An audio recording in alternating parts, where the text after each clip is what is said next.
Hey guys, welcome to another Pitwall news video where we talk about F1. Max Verstappen might be in for a difficult season, but where some struggle, others might be optimistic as to how this year will pan out compared to last year. But before we begin, make sure to smash that like button and subscribe for more F1 news. Alright guys, so Carlos Sainz might be a bit more optimistic with how his new car will perform for this season. If we recall, Williams had a tough season last year, finishing 9th in the Constructors' Championship. Now it's true that Carlos Sainz had a fastest time during a session of pre-season testing, and since it's only testing, we can only assume that not every team was aiming to set the fastest time. But Planet F1 went through the telemetry and it's looking pretty optimistic for Williams. The data shows that the FW47 is a car with good aerodynamic efficiency on the straights, but still struggles to find grip on slow-speed corners. Comparing Alex Albon to George Russell with the Mercedes W16, we can observe the same trend, good straight line speed, but a noticeable difference at low speeds in Sector 2 against a better car overall. The FW47 looks well in making the softer compound tyres work in the optimal operating window, but does seem to struggle on the harder tyres in the long runs. Having looked into the data when the C2 tyres were used, the Williams seems to be off of the pace of the top teams. However, within the midfield pace, the FW47 seems to be in a very good starting position, together with Alpine and Racing Bulls, even a small step ahead of them. The data shows something similar with the C1 tyre. Williams is far from the leading pace, but more than 3/10 per lap on average faster than Ocon on a day track grip was particularly poor.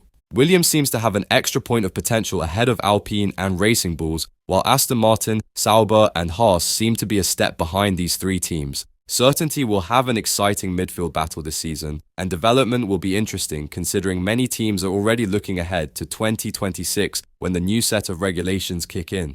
Okay, so let's talk about Hamilton's imminent retirement, or maybe not so close retirement. It's a fact that time never stops and we will all get old, and with age comes the time to retire from our careers. Some might say that at 40 years of age, Hamilton might be looking to step away from the track soon, but Lewis doesn't agree with that, especially since he starts a new journey as a driver for Ferrari. Toto Wolff said he was surprised when Lewis decided to walk away on their 1+1 contract they'd agreed to.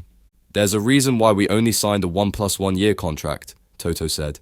We're in a sport where cognitive sharpness is extremely important, and I believe everyone has a shelf life, so I need to look at the next generation.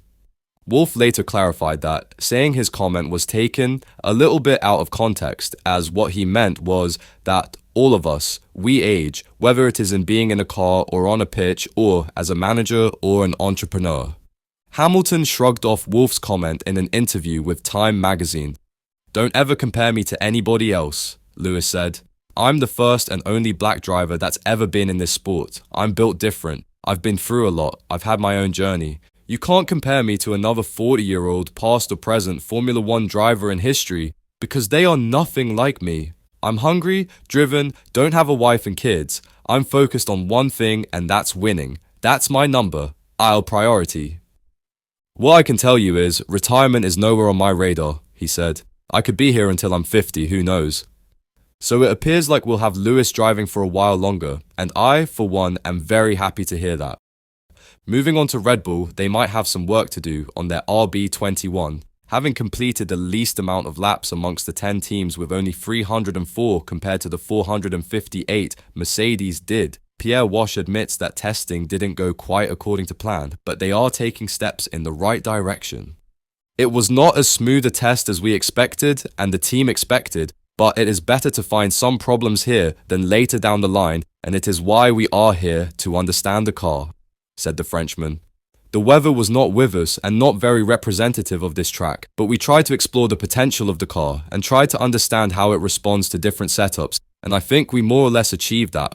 I am not as happy as I could be because the car did not respond how we wanted at times, but it is going in the right direction. Just maybe the magnitude of the direction was not as big as we expected, and it's something we need to work on for the first race and future development."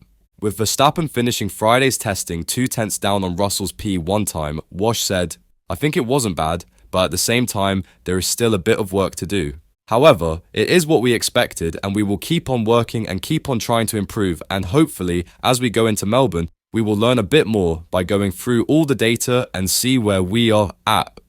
Now, since the RB21 didn't respond how the team expected it to, Verstappen could become difficult to manage, according to Guenther Steiner.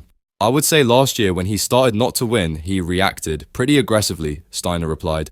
But then at some stage, I think he realized, I need to be smart about this and just take home as many points as I can, even if I'm not winning a race. So we need to see which Max we get. But for sure, if he hasn't got a good car where he can win, he will get very difficult to manage as well, I would say, because he will be vocal about it that he's not happy. And an unhappy Max is not a nice Max, as we all know.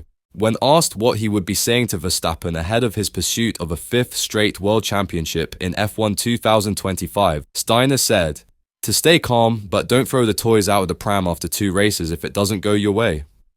If it is not in our way in the beginning of the season, we need to work hard to get back where we want to be.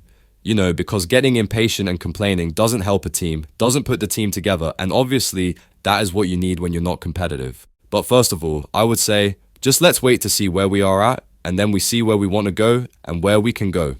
So what do you guys think about when Lewis Hamilton might retire, and how will Max react if the Red Bull isn't a competitive car? Go ahead and let me know down in the comments. Since this is a new channel, I would appreciate it if you guys liked this video and subscribed or even shared it with your friends and family. Thank you so much and have a great night.